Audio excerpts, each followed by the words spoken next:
is kind of twofold, right? One, the Prophet ﷺ at this stage now is 52 years of age, but he's still learning from Jibreel alayhi salam, right? And there's a lot of interaction points where he's asking the angel Jibreel, like, what is this? Who is this? Or the angel is asking the Prophet, like, do you know what this is? And that sense of recognition that even in this phase of his prophethood, like he still has regular learning as part of the process. And why that's an important thing to understand is because a second prism, not second in priority, but something that kind of complements this, is that we've been looking at this in terms of how he's had to deal with so much difficulty in his life. Immediately before this, he goes through the difficulties at Taif, where he was stoned, abused. He is literally like drenched in his own blood. But emotionally, also has to deal with the recognition that he thought Taif was going to be a place that welcomes him in, and his people would have some sanctuary, and it's another place that they can't go.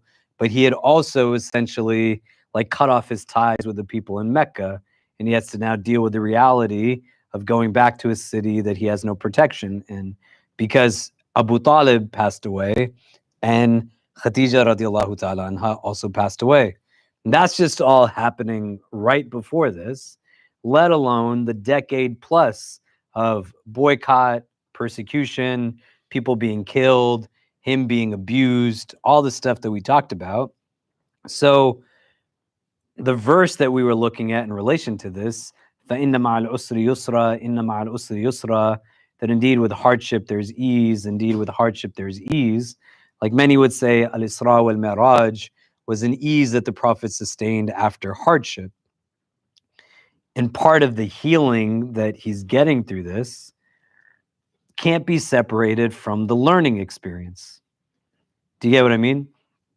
That in large part, one of the avenues to contentment for our tradition is posited in knowledge acquisition, that you want to know the answers to questions. You're not just kind of content in a state of ignorant bliss, because that's not real bliss. It's just the facade of it. But deeper questions that people have around purpose, around meaning, around like existence, you can actually extrapolate from our texts answers to these questions, and understanding like how we function, our behaviors, our nature. A lot of it is just unpacked in the Quran and the Hadith. So the Prophet, as part of his healing process, is also still learning stuff from the angel Jibreel. You see what I mean? And you think about like when you get stuck, you know, I don't know what's happening to my loved one after they passed away. And it's hard to know how to deal with death because I don't know what's going on with them. I don't know like what I can like do to them, because grief is just love trying to function in a new mode of existence. Do you know? We don't have finiteness to existence. We're created, but we're created for eternal existence, right? May Allah make us people of Jannah. But you sit with people generally, like they're in a state because they just don't know. And then contentment comes when they know, like, oh, this is what's happening to my loved one. This is how I can bring them benefit. Do you see what I mean? Does that make sense? I don't know, like, why my parents tell me I can't marry somebody, or I'm forced to like have this job, right? And I'm stuck in this place. You know how many people come and they just don't get istikhara, like how it functions, right? And it's like, my mom hates this guy that I want to get married to. And I think it's really like nice, like who he is, and we get together well. But she wants me to marry someone just from this place and this background. And I did istikhara and I thought it was great.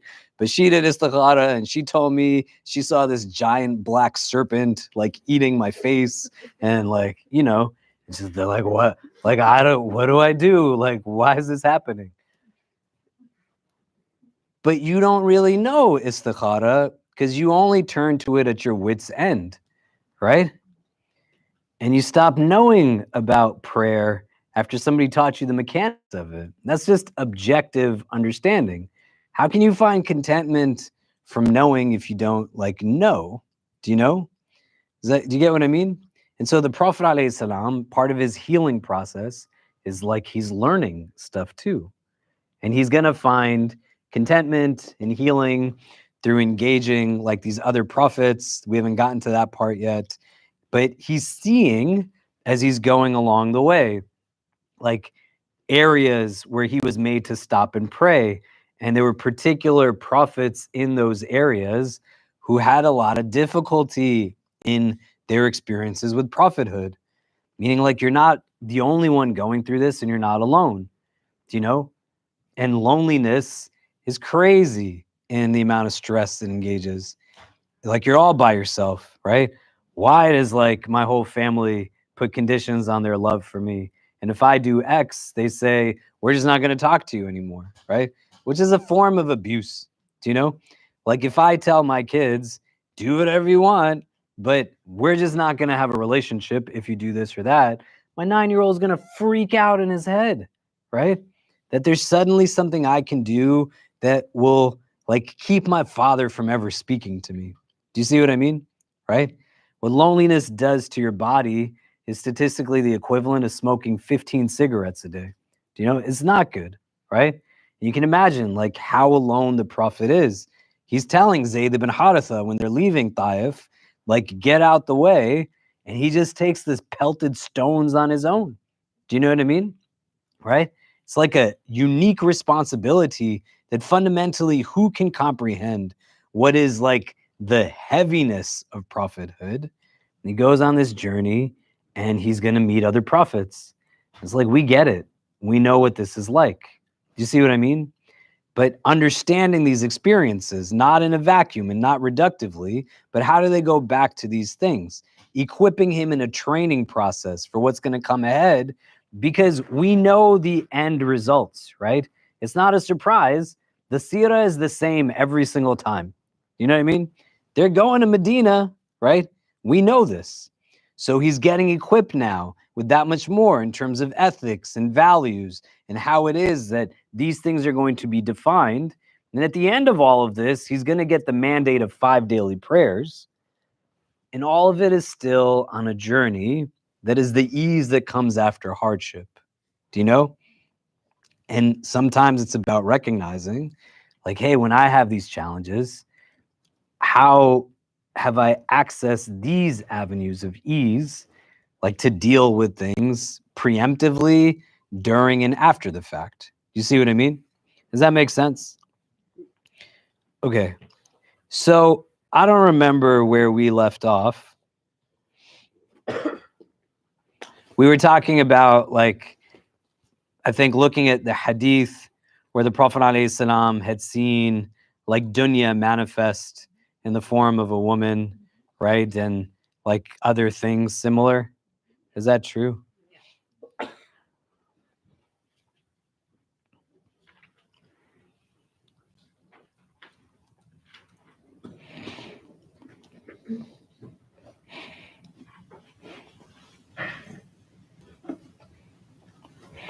Yeah, so just to recap so we can kind of pick up from where we left off. So as the Prophet was traveling, he heard someone calling him from his right. "Oh, Muhammad, look at me. I want to ask you something." But the Prophet did not respond. Then he said, "Who is this?" "Oh, Jibreel." He replied, "This is the herald of the Jews. If you had answered him, your community would have followed Judaism." The Prophet continued traveling and he heard someone calling him from his left.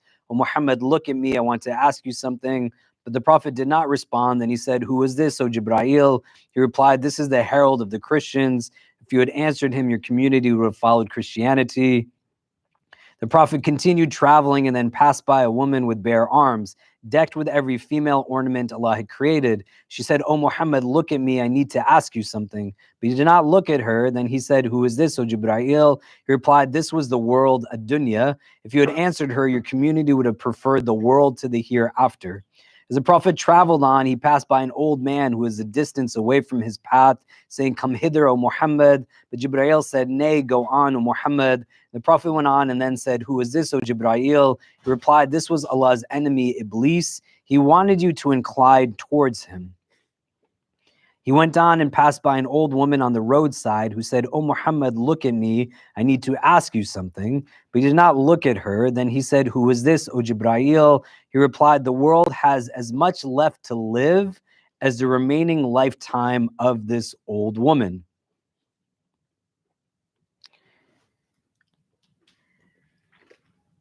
And we had discussed like each of these a bit, right?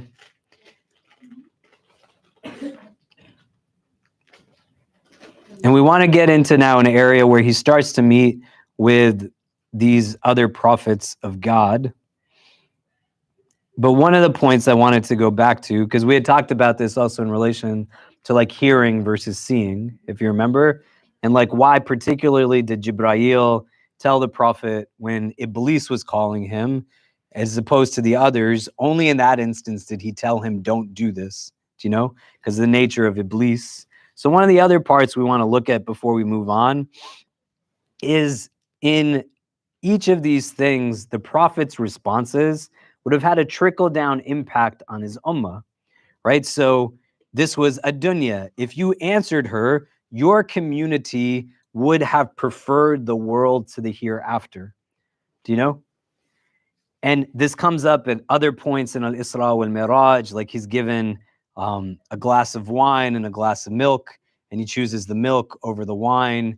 And it's not just like an alcoholic substance versus like a non-alcoholic substance, but milk is pure, right? Like wine is adulterated, right? It's like goes through this process in order for it to be wine, you know, so it's not pure in the way milk is pure. Do you get what I mean? Right? But even there, the angel Jibrail comments, had you chosen X, it would have impacted your ummah in this way. Do you see? Why is that? Do you get what I mean?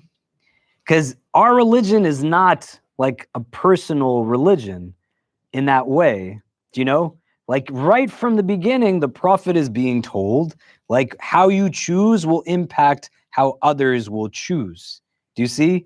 What you do here will impact what people will do after your time here, right? And that can be through direct kind of precedent, but also there's metaphysical impact that comes in the way. And we want to be able to understand this point because it's a key value in our religion. Accountability, responsibility does not exist in a myopic perspective that like my religion is my personal business. It doesn't mean you can't struggle. It doesn't also mean that you're unkind to people or judgmental, right? That's not what we're saying. But the notion that creates religion as an egocentrically understood phenomenon, right? I get to decide if I'm going to my house of worship. I get to decide how much I practice. What business is it of yours?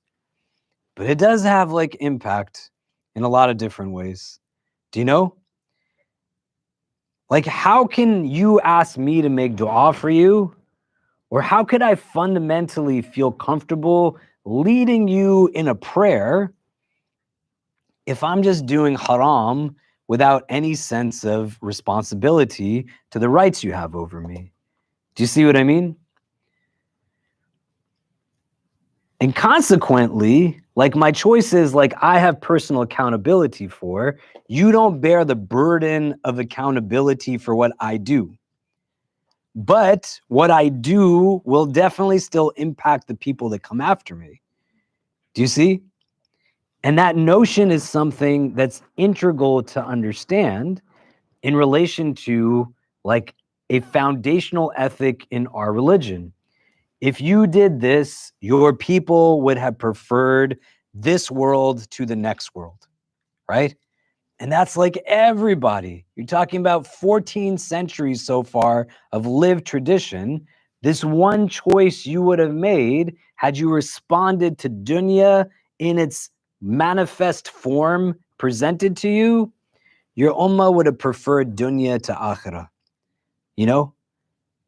And then you think about consequently like behaviors that come that go through generations, right? Somebody decided to make a switch slightly in one moment, and it then has a ripple effect of what's going to come like so far down the line, right?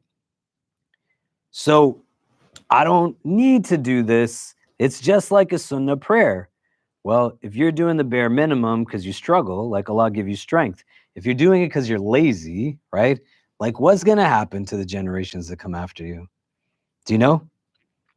There were people who started this center in 1978 as students at this university.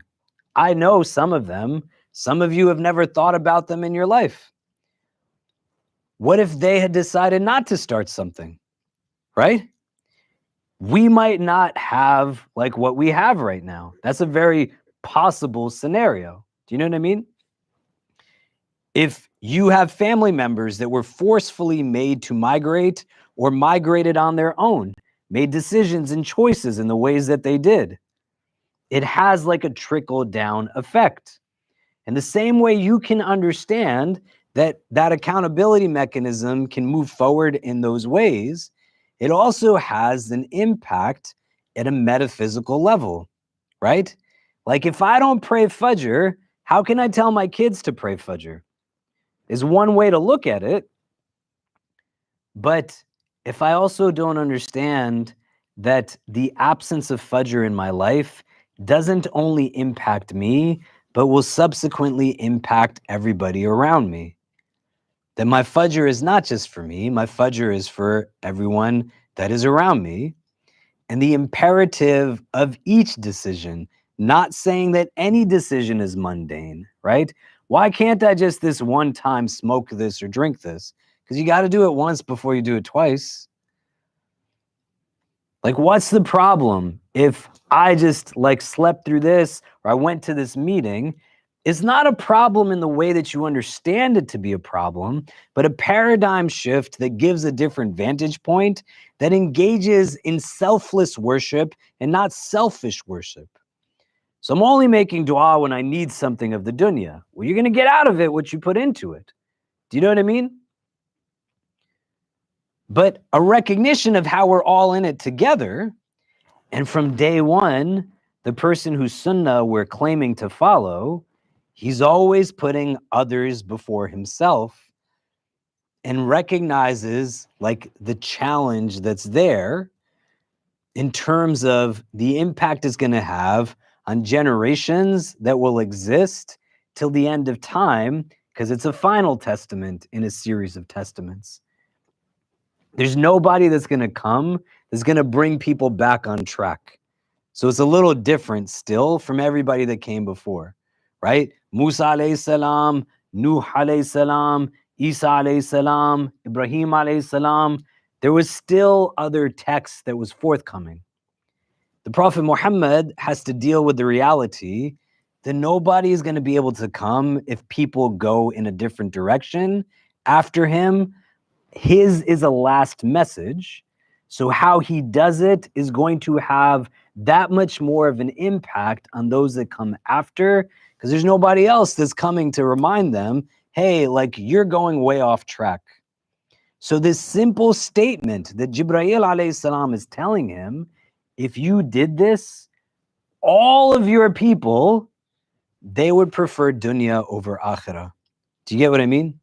It's like a heavy thing, but also is rooted in responsibility that then creates accountability. Do you see what I mean? Does that make sense? So what I'd like for us to do, just so we can kind of get talking a little bit, like what's coming up for you? What are you taking away from some of that idea? Because we're not a religion that's just rooted in practice. It's supposed to bring us to something. And if you want metrics of assessment, if you're doing this thing right, a part of it is that the transformative nature of the prayer is that it's going to have us like uphold responsibility and embrace accountability, not run away from it or pretend like it doesn't exist. And there's other rituals that you could apply this to, right? Like, I'm going to wait for Hajj when I'm like 75 years old, do you know?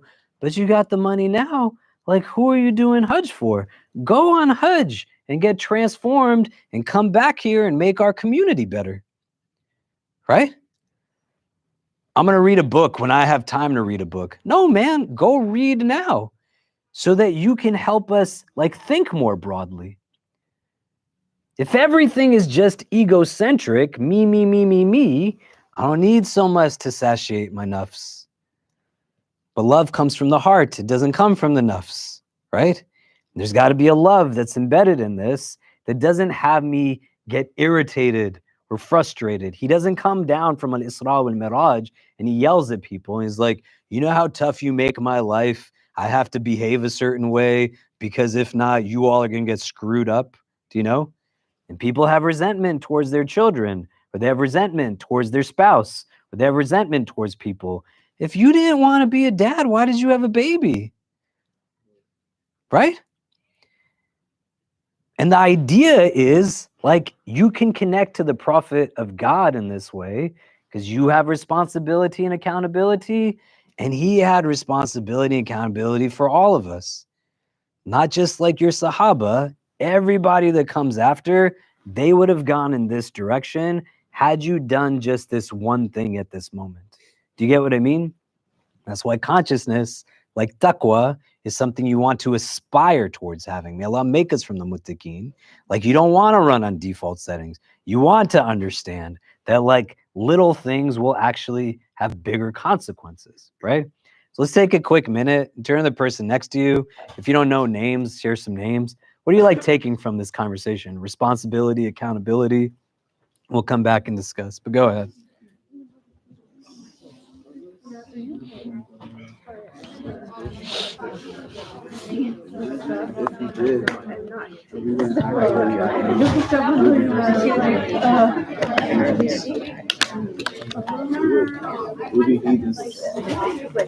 Some people.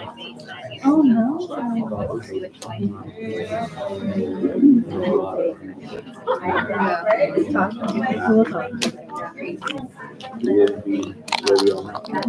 Oh, you want to come? Yeah, that's fine.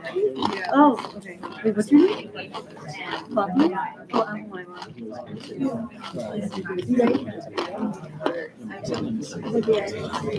So you're no,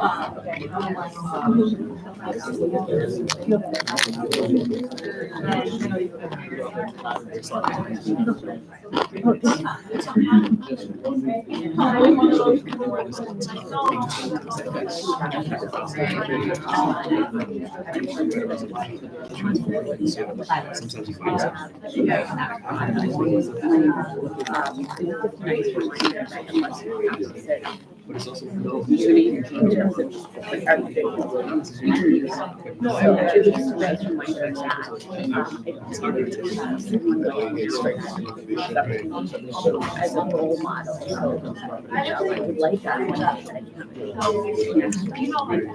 part, that it's more maintaining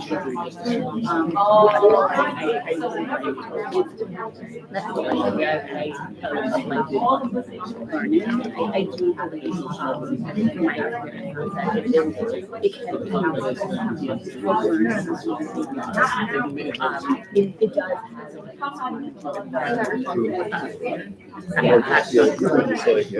I was really understand that like your self-esteem, you might not hold yourself to that. Sometimes people kind of keep you on that. yeah. That's important.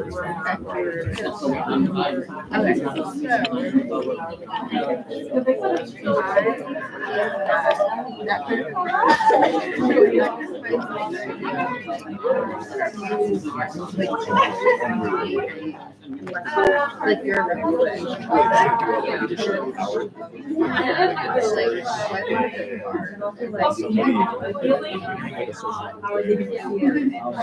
Teamwork,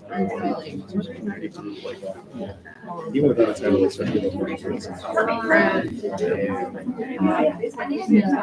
and knowing that even in this week, as far as maybe someone says something disrespectful, and it's like, and that will right. Conversely, if they say something disrespectful, then they kind of really feel like they can't. Also, it makes me think a lot about when you're in a position of power, it's a big responsibility because even if you don't like, ask for that responsibility, people are going to take you seriously.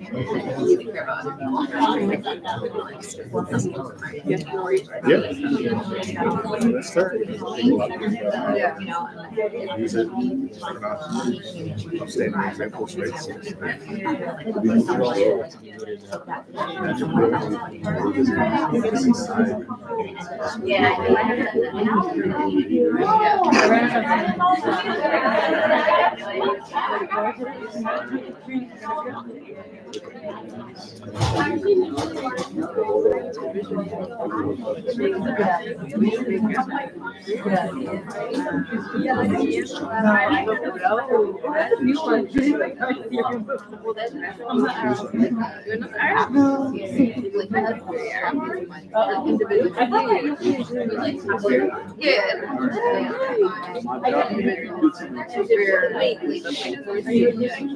I can definitely no, because like the way like we're planning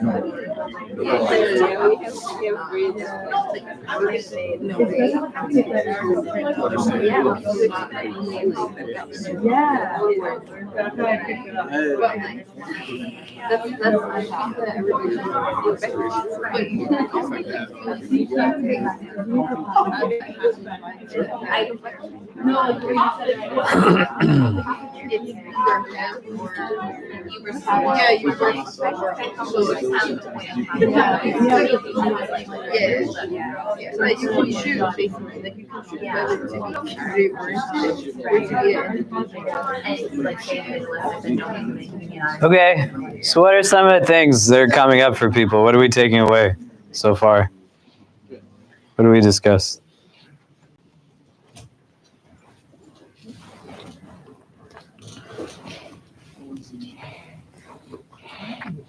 I heard everyone talking. Raheem didn't say anything? Didn't get to share. We're talking too much. Oh man, should we? You want to share something with everybody? I feel bad. I'm still formulating my thoughts. Amazing. So we were talking about, well, I mentioned that, you know, he said that he made a decision that affected the entire Ummah. And we often talk about like generational trauma. We don't always talk about generational healing. And that choice that he made not to engage with the dunya was a healing for the entire Ummah. Then we started talking about epigenetics. I mentioned it, but that until someone chooses differently for their bloodline, there's curses that will run through bloodlines. And he broke, essentially a generational curse that existed during the time, in the pre-Islamic period. Yeah, mashallah, right? And those are like heavy choices to make, but that residual impact is something that the ajr comes back to you as the originator of like that good action and that good choice, right? What else did we discuss? We were talking about situations in our own personal lives, people who rely on us for being the way that we are. Obviously, the circle's a lot smaller in its entirety, but even that feels like a lot to be responsible for. So yeah, people are sharing kind of their own personal people they feel responsible to and responsible for with their behavior. Yeah, and you think, right? Yeah, go ahead. Yeah, because like our actions can, like you said, put a real ripple effect. Like for me in my job, I have to stay calm because like also there's a lot of young kids there too, and they look up to me. So if I go crazy and I'm like higher than them, but so if I lose my control, everyone else, I've seen it before. Everyone else, we don't gotta do that. I don't gotta do that. But since I try to put a stance on a certain behavior and way I like to do things there, they all do it the same way. Even if they don't like it, they still do it. Now if whatever, I literally notice it will collapse. So imagine that with a huge following behind you. We'd all be heathens. We wouldn't be how we are right now. Yeah, right. And what influences decision making at that time, he's not an egocentric person, right? He's not. Like, he's taking steps. He literally went to Taif, cut off familial ties, and took stones for everybody. Do you know? That's like the sunnah. The sunnah is rooted in selflessness, like love, a loving selflessness, not a bitter, resentful selflessness. I did all of this stuff for you, and you're doing, right? Like, then why did you do it for me? You didn't do it for me so you could hold it over my head. Do you know? Like, do it for me because you wanted to do it for me, right? You're taking away gratitude as a source of contentment for yourself. Do you see what I mean?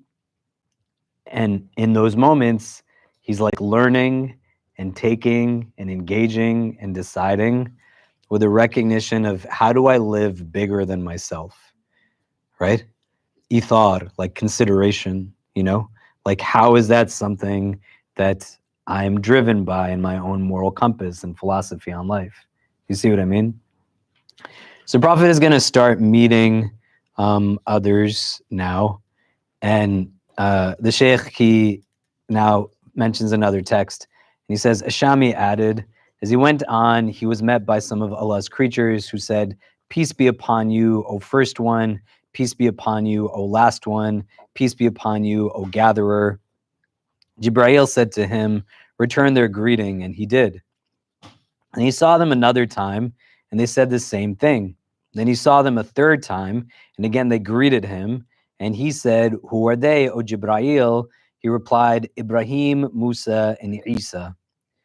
The Prophet then passed by Musa as he was praying in his grave at a place of red sandhills. He was tall with long hair and brown complexion, similar to one of the Yemeni men of pure lineage and manly virtue. He was saying with a loud voice, you have honored him and preferred him. Then the Prophet greeted him, and he returned his greeting. Musa said, who is this with you, O Jibreel? He replied, this is Ahmed. And he said, welcome to the Arabian Prophet who acted perfectly with his community. And he made an invocation for blessing on his behalf. Then he said, ask ease for your community. They continued traveling, and the Prophet said, O Jibreel, who was this? He replied, this is Musa ibn Imran. The Prophet asked, who was he reprimanding? He said, he is reprimanding his Lord. The Prophet said, he reprimands his Lord and raises his voice against his Lord. Jibreel said, Allah the Exalted knows Musa's bluntness. He passed by a large tree whose fruit seemed like a thornless berry. Under it, an old man was resting with his dependents. There were lamps and a great light could be seen. The Prophet said, who is this, O Jibreel? He replied, this is your father, Ibrahim. The Prophet greeted him, and Ibrahim returned his greeting and said, who is this with you, O Jibreel? He replied, this is your son, Ahmed. He said, welcome to the unlettered Arabian Prophet who has conveyed the message of his Lord and acted with perfect sincerity with his community. O my son, you are going to meet your Lord tonight, and your community is the last and the weakest of all communities. Therefore, if you are able to have your need fulfilled concerning your community or most of it, be sure to do it. Then he invoked for goodness on his behalf. In these instances, the Prophet ﷺ is experiencing now some unique interactions. They know of the Prophet, but they don't know what he looks like, right? And so a sense of where and how they have this knowledge and this information, and in recognizing like how even these three that are interacting with the Prophet ﷺ, initially Musa ﷺ, Ibrahim ﷺ, Isa ﷺ, then he has more direct of an interaction at this juncture with Musa ﷺ and Ibrahim ﷺ. They don't all have the same personality types. And the relations that they have with one another are also distinct, right? He doesn't tell the Prophet ﷺ anything other than, this is Musa ibn Imran. But he tells him, this is your father, Ibrahim. And when he introduces the Prophet Abraham, this is your son, Ahmed. In both instances, they are also making dua for the Prophet, right? And when you think about this in the nature of healing, you think about this in the nature of difficulty. The Prophet ﷺ, his father Abdullah dies before he's born. We talked about this a year ago. Do you remember? His mother dies at a young age. His grandfather dies all before he's 8. He's lost 3 of his loved ones. He lives with Abu Talib from this time until now Abu Talib dies. He has lost a man who is essentially a father figure to him. And as he's going through the difficulty of grief and the realities, and who is he going to really be able to be vulnerable in front of? He's now in a place where the particulars of the relation are identified. Here's your father, Ibrahim. This is your son, Ahmed. It creates just a different mode of existence. And when the two of them are speaking to the Prophet ﷺ, what do they say, right? Welcome to the Arabian prophet who acted perfectly with his community, and then he made dua for blessing on his behalf. Welcome to the unlettered Arabian prophet who has conveyed the message of his Lord and acted with perfect sincerity with his community.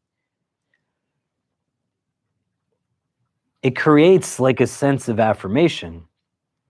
You all know something about me. You already have a recognition of something that is intimately known of me.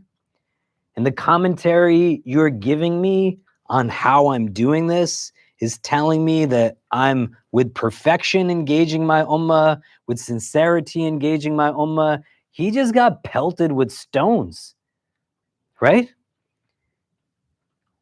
The gross majority of his people are sitting in Abyssinia still. They didn't come back, not until well into the Medinese period of Islam does everybody come in that same sense. Do you see?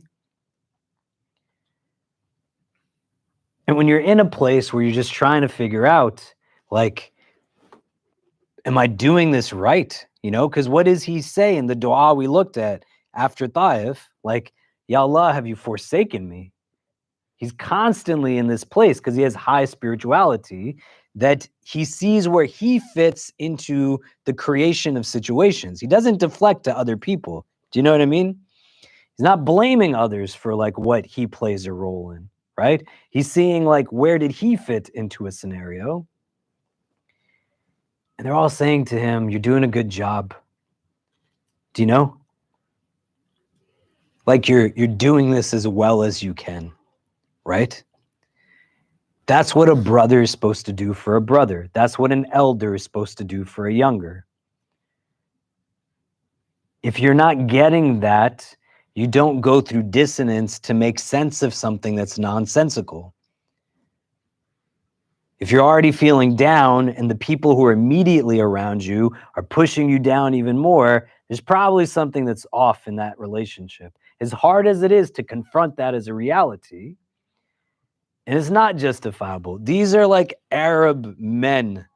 Musa alayhi salam hit a man so hard the man died. This is in his story.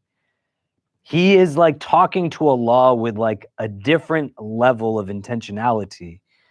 It describes him as being a man with brown complexion who was tall with long hair and looks similar to these men of pure lineage and manly virtue. So if you say, well, in our culture, men don't tell their boys that they love them. We don't hug people, right? Then your culture is wrong and you follow the sunnah. Do you get what I mean? The Prophet is 52 years of age when this is happening. The Prophet Ibrahim is older in this experience, and he's still giving him positive reinforcement and affirmation, right? The Prophet needs it. Don't you need it? And then the people around you, when we're talking about responsibility and accountability, Don't they need to hear from you that you're proud of them and you love them and you care about them? Also, it doesn't mean that you kind of sugarcoat and whitewash stuff. I got to still raise my kids right.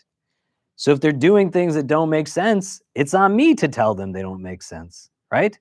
They're also only 9 years old. My daughter's turning 12 on Sunday. Make dua for her. It's crazy she's 12 years old. I don't know if any of you remember her when she was a little baby. But in understanding this, do you know? You need people who are going to give you positive reinforcement so that their voices come forward at moments when you have doubt in yourself. Do you see what I mean? He's like at his, like how much has this man been through in these last 12 years, right? And like he's now with the greatest prophets to walk on the earth. And they're telling him, you're doing it well. Just keep going. Do you see what I mean? Does that make sense? And that's why, like, a pedagogy in our religion is not about anything other than like a compassionate, understanding religion. And you think of where there's impact in Shaitan's strategy, that you go to like all of these masjids, right? When you go to Jummah, I don't know if any of you learn anything when you come to Jummah here, right? Let's pretend like you do, okay? You do? Really? I don't know, but let's see. So, like experientially, when I went to Jummah growing up, I couldn't tell you like anything that I remember from going to Jummah growing up. Do you know? And I'm not knocking anybody, but as I got older and I started doing this, right? Now I'm 42. When I was 22, started work here, like I didn't know certain things that I didn't know and I wasn't thinking about them. But at some point it hit me and I was like, man, right? People come here and they're like taking something for 30 or 40 minutes a week, right? That's 26 hours of content in a year. If you go to Jummah for 10 years, I've been here for 20 years, right? If I went to Jummah for 2 decades, that's 520 hours of exposure to something. Do you know? How is like nobody learning something? Do you get what I mean? Like, how is that possible? It's like, well, what are people talking about? And when you go to Jummah, like you feel miserable, or like, I'm only going to fulfill the fara'id, right? Like, it's not like about a deeply enriching, empowering educational experience or reflective or whatever else. It's a problem, but we could probably generalize that the gross majority of content is very much so like negatively reinforcing people. Do you know what I mean? And that creates dilemma, right? And if you're not getting something on the mimbar, then it trickles down into your house. And people are taking guidance from people. And like, why is nobody telling us that the Prophet Ibrahim and the Prophet Musa were like giving this kind of support to the Prophet Muhammad when he was down, right? It's in the Seerah, right? It's in like the instances of Al-Isra wal-Mi'raj, like we're reading it from someplace, do you know? But the focal point is going to be grossly skewed towards, like, here's all the reasons why you're going to hell and you suck at life. Do you know? Then you're going to grow up and think, what exactly? And in that moment, when you need courage, what voice are you hearing in the back of your head? When the Prophet has to go to Medina and send his people to Medina, he doesn't bring people back from Abyssinia because he doesn't know if Medina is going to be successful, right? What if Medina also fails? Do you know? But to gain confidence and courage, those positive voices from people who you look up to are important. And we talk about generational healing and generational trauma. You might be the necessary link in your lineage that changes the rhetoric that also then influences what comes after a little bit differently. You can be disciplinary and still in your sternness be compassionate. It can come from a place of love that is for the sake of the other, or it can come from a place of irritation and annoyance that is just about me satisfying my nafs. Do you get what I mean? The other thing that's really important to understand they all made dua for the Prophet, like while he's there with them. Do you know? And aside from like the positive reinforcement, like they believe in dua. Do you know what I mean? Because where's all of it going to come from? Is going to come from Allah. So make dua for the people that are beloved to you. Do you know? And the most simplest of things that like get lost in our identity, like we are meant to be a people that give salams to one another, right? It's literally a dua, assalamu alaikum. And you don't want to think about that as anything other than what it is. When you depart, assalamu alaikum. In certain languages, the greetings at like meeting and departures, farewells, are also du'as, right? When somebody says like Khudafiz, Allah Hafiz, right? Urdu, Farsi, whatever, they're saying like, may like you be in God's protection, right? It might just come out instinctively, but if I have consciousness to it, right? That's not what hi means or bye. Like it just doesn't mean the same thing, right? It means I'm leaving now. I'll see you later, right? But see you later is very different than with a sense of like love. I say like, may Allah's peace and mercy and blessings be upon you. And then you actually feel like that person wants that from you. Do you get what I mean? Right? Assalamu alaikum, wa alaikum assalam. When you see people, it's not about like leaving behind what's colloquial, but consciousness ensues. And they're meeting each other. In the first phase, they gave greetings of peace. And Jibreel says to the Prophet, return their greeting. And then when they're meeting individually, they extend greetings again. And then Musa alayhi salam and Ibrahim alayhi salam make like more dua for the Prophet. Do you know?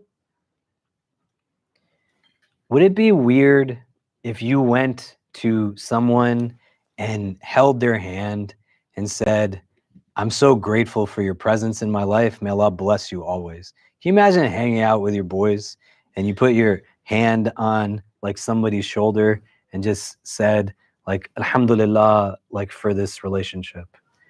You're hanging out with somebody and you like made a special dua for them, right?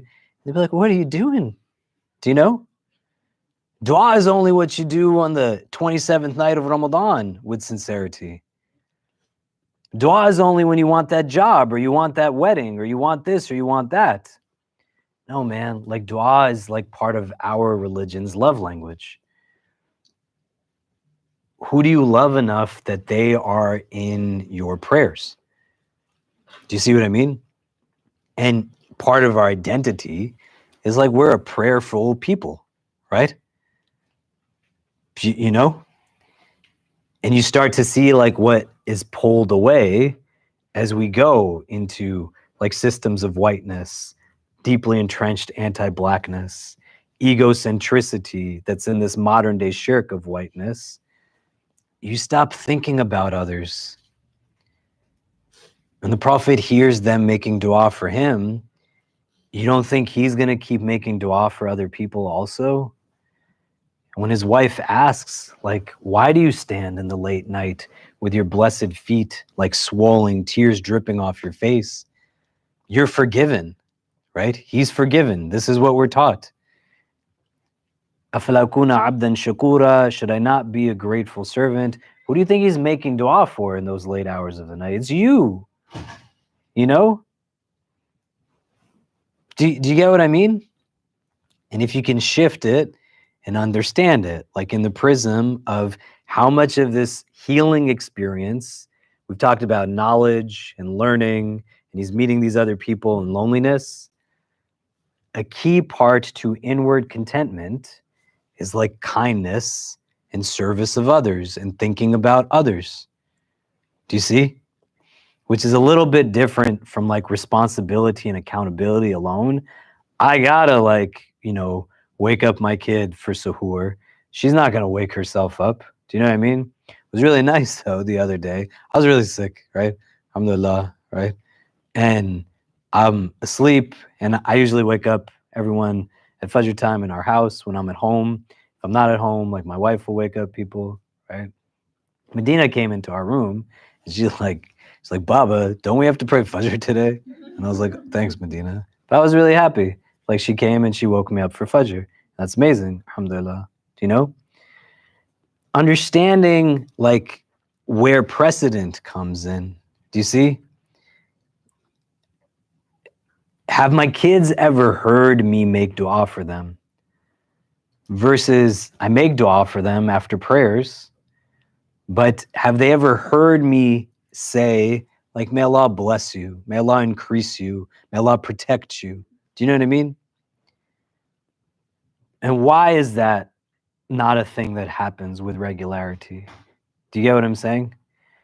When you're like leaving from people, do you know? The baseline minimum is this assalamu alaikum, right? But as a source of love and as a source of understanding, and it's rooted in this other ethic, we are supposed to be a people of consideration. Do you know? We're not supposed to be inconsiderate, right? Like it would be very inconsiderate if we left this room with chairs just put out. Do you know what I mean? You wouldn't do that.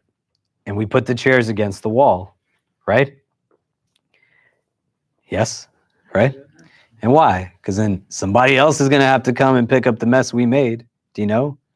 But like, just think, and I'm saying this objectively, just think, how many times do you walk into bathrooms at Jummah time and it's filthy? If you're not like cleaning up after your wudu, you're definitely not making dua for the people who are cleaning up after your wudu. Right? Why is somebody else cleaning up your wudu water? Like, why? You know? I don't know what the women's wudu room looks like. I imagine it smells amazing and it's great, right? It's like flowers. You go into the guys' wudu room, do you know? And like any place, do you know what I mean?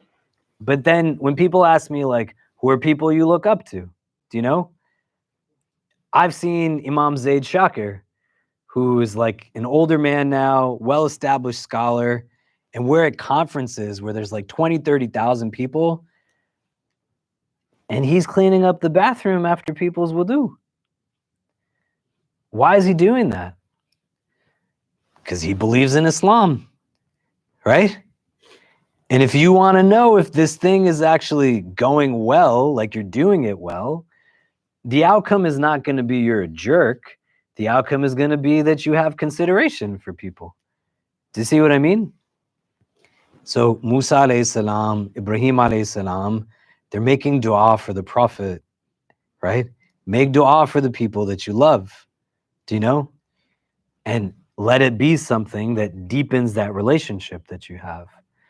And not just in moments of crisis and moments of sickness, just generally. Allah blesses you with people in your life that look up to you. Let them hear you make dua for them. Do you know what I mean? How often do you come here and we make dua together? And in how many duas do you hear me say for Allah to bless this community and that I'm grateful that Allah has surrounded me with people, because I'm learning it from the Prophet of God when you're saying like, well, you know, if you make duas like this, because it's in our sunnah. Do you see? Like you make dua for the people that you love, right? Do you get what I mean? Does that make sense? So they're in this place where they're having this interaction right now, and the Prophet is still moving forward. The last thing that I would say on this is, again, the angel Jibreel is telling the Prophet what to do, right? Like return their greeting when they've extended a greeting to him, and he's still just listening to him, you know? He hasn't gotten to a place where he's like, you know what, man? I've been doing whatever you told me to since the beginning of this, and I'm just going to take a pause on this one. Do you know? The relationship between all of these things, because they're housed in one vessel that is one human being. The consideration, the knowledge acquisition, like the kindness, the generosity, the healing, and whatever else. It doesn't desire disruption to this fundamental part that is one of obedience. Do you know? And that comes from a place of not controlling the nafs, but disciplining the nafs. And disciplining the nafs comes from a place of nourishing the heart. So in all of these instances prior to the Prophet, we said, like when he meets these jinn after Taif, he's praying like at the outskirts of Mecca in the middle of the night. It's still for like the goodness of his heart. Do you know what I mean? And those actions bear their presence now when he's in these moments. And he's not saying like, don't you know I'm the last messenger of God, right? Abraham and Moses are making prayers for me. Like, why are you telling me what to do? I should be telling you what to do. Do you know? It doesn't exist in that way, right? He's taking instruction from somebody who's giving it to him. And our tradition is laden with this. As an older person, you should learn from younger people, right? You are not in a place that by virtue of age, somebody suddenly doesn't have the ability to teach you something. We are not people who are racializing our faith. It's already racialized for us. But the intra-communal race dynamics that then create limitations on who we're willing to learn from, gendering religion, do you know? That gets us to a place. I'm really happy that when Dr. Marwa does her halaqah, there's like a lot of men that are in the room, right? When Sheikh Aisha Prime used to be here, who's brilliant, right? May Allah preserve her halaqahs were mostly filled with women. There weren't so much men. Do you know what I mean? And you go to places where like women and men learn from men and women learn from women, but why are men not learning from women? I'm not saying that like for anything other than understanding what is the prophetic mode of existence, right? The prophet is learning and is willing to learn, and he's taking that direction. Disciplining the nafs requires us, I always think that the nafs is in my stomach. That's why I point here when I talk about it, right? Disciplining the nafs is going to require like that sense of control, and all of these other things like help with it, right? Like these people are making dua with him and for him, and he's praying, and he has this sense like I'm not in it alone. Do you know what I mean? It's not one dimensional. Other things get in the way that make some of this tough. Do you see what I'm saying? Okay, let's do this. If you want to just turn again to the person's next to you, what are you taking away from this, right? And think about it. When have you been in a moment where like you've actually felt the impact of somebody's du'as for you? Do you know? When you're like praying with someone and you're hearing this. Do you know what I mean? Right? And what gets in the way for us to like exert that? Even as simple as like when you meet and greet somebody, you know, and you're not like making a dua for them at the onset or after the fact when you're leaving. Like why? How do we get to that place where we're not giving salams or like, you know, returning salams? Do you see what I mean? Does that make sense? So let's talk about it for a bit, and then we'll come back and discuss, and then we'll see where we're at time-wise. But go ahead.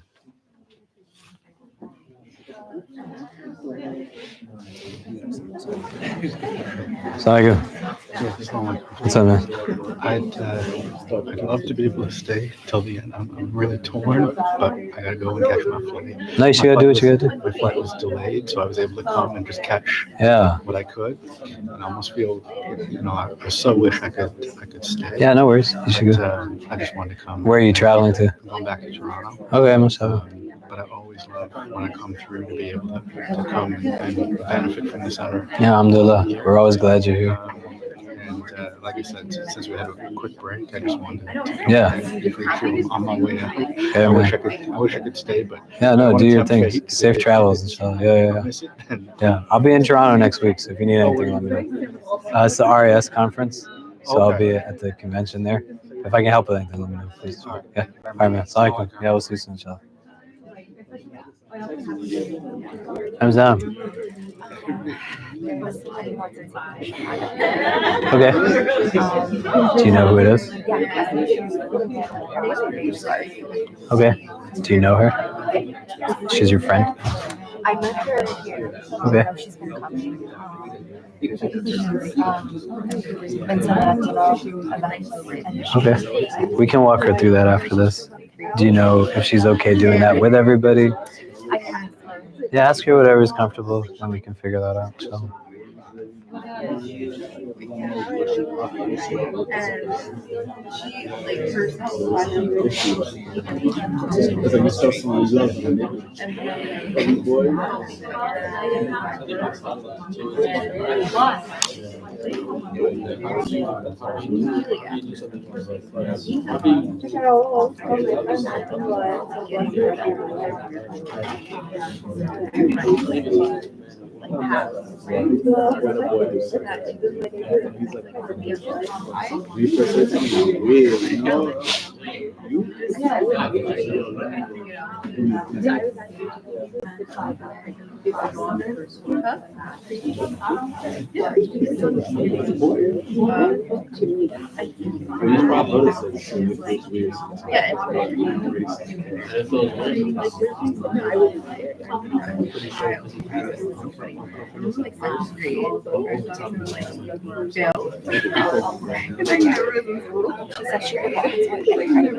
Okay, so we can go to my office after this. Is that fine?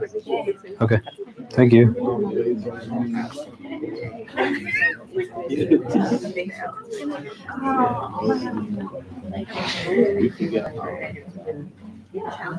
Those men are crazy.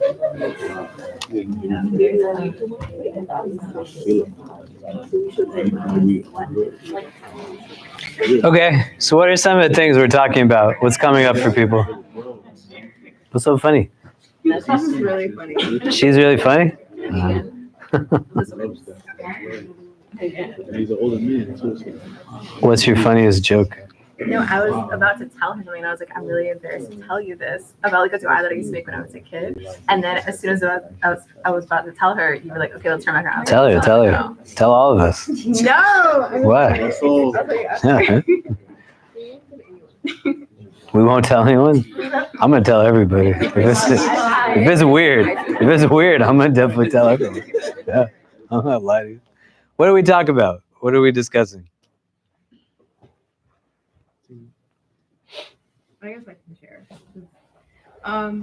I shared with Yasmin how I feel like there's definitely been like many moments where I have like always like told my mom like my challenges in like very detailed, and also like after tried to be very like active and like passing like those challenges passing, and then like through her dua, I always find that like things work out for me after, or even her like sharing dua for me. Even, and it's just kind of funny how we're mentioning Jibrail, because like she always shares the dua, the dua that Jibrail made. I don't know it, but yeah. And so like I feel like definitely through dua from my mother, like either my mother making it for me or like me making dua for myself, I have seen things like definitely like change for me, like literally immediately. And I like always like go back to my mom and like tell her these things. She's like, yeah, like this is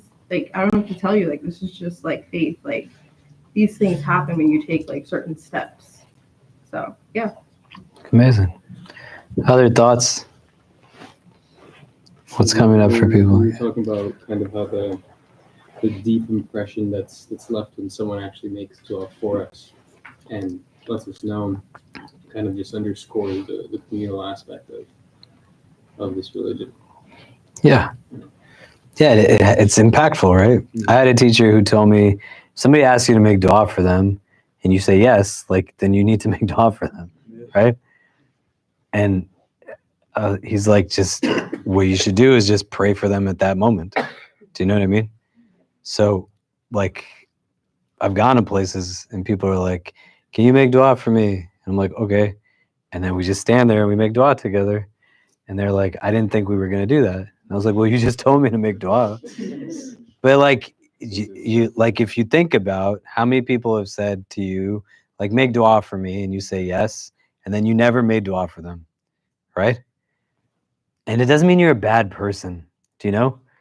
But like, it's not front of mind always, because it's not a practice, because we have like a really strange relationship with prayer when it's just about mechanics, right? And that's why it's easier to leave behind like a daily prayer, because the basis of why we do it is not ever something we've like kind of thought about so much, other than like somebody told me I'm supposed to do this thing. And you can only get so far in the supposed to's, right? It's got to be something a little bit different than that. Do you see what I mean? And you like get to other places when you're frustrated, the world is heavy, conflict, war, genocide. Like, I want to do something for somebody other than just make dua for them. Do you know? If you get to a place where you get exhausted by the world, like, yeah, maybe you take a moment to replenish. You can't take care of other hearts if you're not taking care of your own. But if you're in a place where you feel like there's no more duas to make, you're probably not thinking about dua the right way and what its like purpose is and its utility is. Do you see what I mean?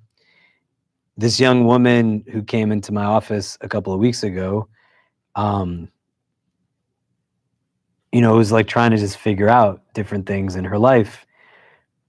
She said to me, like, very impactfully, but she was just kind of speaking in her own genuine voice, but it was impactful to me. And she said, I can claim like I want these things, right? But it's not like I'm waking up and praying tahajjud and asking Allah for it at that time. Do you know? Like, if I really wanted it, like, why am I not getting up in the last third of the night when like we're told like that's like a good time to do this? So it's not like I've exhausted like all these things. I'm just like making claims that are not rooted in what's like actual. Do you see what I mean? And she just kept talking, and I was like, yeah, like, that's really, I'm glad you said that, because like, you can't like always say those things to people, right? Like, somebody's in a place where like, I really want to marry this person and it's just not working out. I was like, well, did you wake up late at night and make dua for it? Do you know? But the ease that comes and the healing that comes, right, like, is rooted in what are you putting your trust in? And we follow religion where it's very monotheistic in the utmost, that like we have one God and that's it, So when there was like drought in New York and it didn't rain for weeks, and people are like, where's the rain? And what do? We pray to God and ask him to send the rains, because who else is going to send the rain other than God? Do you see what I mean? And that's not like a elementary belief. It's like foundational belief. Do you know? So then if I really love you, why wouldn't I ask God to descend peace on you? Like, when we're leaving from each other's company, right? Why wouldn't I want to like make a dua for you? Do you see what I mean? I might just not be thinking about dua like as best as I could. Does that make sense? On this other piece that I think is imperative to think about too, and we'll then take a pause here after that. Like, the prophet has voices that are speaking positivity into him as a 52-year-old man. Do you know? I'm 42. Some of you are like my age or a little older. A lot of you are much younger, but none of you are 5 years old in this room, right? And we need these things. Do you know what I mean? My son, I was talking to somebody about daycares today. My son, when he was in daycare, he had a daycare a person at his daycare. It was like elderly woman. She was like very kind. My son was like, 3 years old, 3 years old, right? So there's eating Cheerios and playing with Play-Doh and whatever else. And I don't know what happened, but I got like a cut on my finger. And this old lady came over to me and she looked at my finger and she was like, you cut your finger. And I was like, it's okay. She's like, no, I'm going to take care of that for you. And she washed it out and like put some antiseptic on it, put a smiley face Band-Aid on it, and told me, I hope you feel better now. Do you feel better? And I was like, I feel greater than I've ever felt in my life. And I told my wife, I was like, this woman was so nice to me, But what did she fundamentally do? Like, she didn't have to do any of that stuff. She went out of her way and there was still like a sense of care, right? It's unfortunate when the caregivers in our life give us everything other than care. Do you know? And then we just reciprocate, because you can only give to somebody what you possess in the first place. So you want to purposely be around people who, like, their company is uplifting. They don't tell you yes to everything you do, because none of us is going to ever be good at or do right always. Like, they have to still tell you when you're like forgetting who you are. But like, just think about it as a source of healing. Like, who do you turn to that is putting that kind of positivity? And at the other end of it, like, how are you bringing that into somebody else's life also? Do you see what I mean? Like, a world that sizes us up constantly, makes us think in terms of imposter syndromes and inferiority complexes, and where there's inadequacy or deficiency, or I just have to accept and tolerate people's mistreatment of me because that's just how it is. Do you know? It doesn't work the same way. Somebody asked me the other day, like, why do you fly to Turkey and Morocco and visiting these kids from Gaza and like doing this and that? Because they wouldn't feel the same way if somebody just read them an email that I wrote to them, right? But I get on a plane and I fly over because I have accountability to God to do what I have the ability to do. But I also know, because people show up for me and help me to feel loved, because they're not just sending me a text message saying, I hope you feel better, but they're actually walking with me through things, that it goes a long way that that person sitting there is going to say, you flew all the way over there just to let us know that you know that we're going through what we're going through, right? So it will require some effort. Like, you'll have to know a little bit more deeply about the person and when they're struggling, and kind of meet them where they are. But sometimes even just a text message or a phone call that says, like, I'm thinking about you, do you know? Or help them to like see what they are in their fullest can make a difference. And those two things become important. And throughout like the prophetic experience, the Prophet ﷺ is with people even when like things are tough. He's not like alone in all of it. Do you see what I mean? You can't force yourself to be alone, even when you're surrounded by people, but they just don't get where you're coming from. You have to purposely make time to like be with people who are going to be replenishing in a positive way. Does that make sense? Okay, so we're going to take a pause here. And from here now, the Prophet is going to like have this instance that many of us know, where he gets to Jerusalem, he prays with every prophet of God, and then he ascends into the heavens and kind of has that like kind of interaction. So we'll pick up with that next Wednesday. Then the Wednesday after, the building is going to be closed from the 20th until January 2nd. We'll be open for Jum'ah on the 27th, but we'll be closed otherwise in that break period. There might be some things that we try to do kind of outside of the building. If anybody wants to like coordinate something where we can invite people to, we're going to be here over the winter break, let me know and we can kind of figure out how to do that. And then from January 2nd till the 11th, we're doing our annual Umrah trip that I'm going to be on. So we'll resume this probably after that at some point. There might be like a week or two in between that we'll do it. But the building also in January during the winter term is closed on the weekends and closes at 8 on the weeknights. So Dr. Madwa is doing her halakha on Wednesdays, likely. Then, you know, ours will probably start a little too late in the building hours, but we'll figure it all out. But just to give people an idea that next Wednesday might be the last Wednesday we meet for like a few weeks, but we'll send out information on the email list on that. Does that make sense? Yes. Okay. All right. So let's take a pause here. Does it make sense? Yeah, no, I said I'm sad. You sad? Yeah, me too. Yeah. Alhamdulillah. It'll make us grow fonder of each other. Right? Right. Yeah. So that's why, like, you want to make dua, like, as we're growing as a community, having like spaces where you control your own hours and whatever else, right? So inshallah soon. But let's put the chairs against the wall, and then we'll see everybody next Wednesday, inshallah.